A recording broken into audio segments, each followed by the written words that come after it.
Hi there, it's Dr. Grant Pagden here at Pagden Health.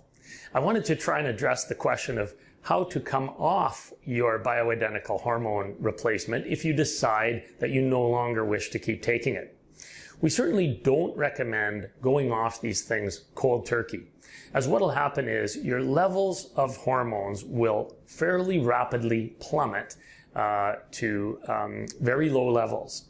And this could make you feel really miserable, resurrecting all of the same symptoms for which you went on the hormones in the first place.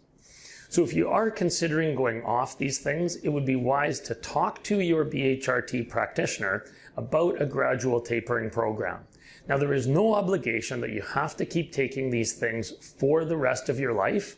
And I certainly get some people that come to me and say, listen, I would like to try and figure out a plan for how to get off these.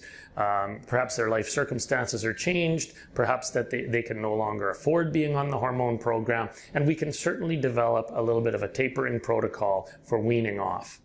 If you stop cold turkey, all of your symptoms will come right back with a vengeance.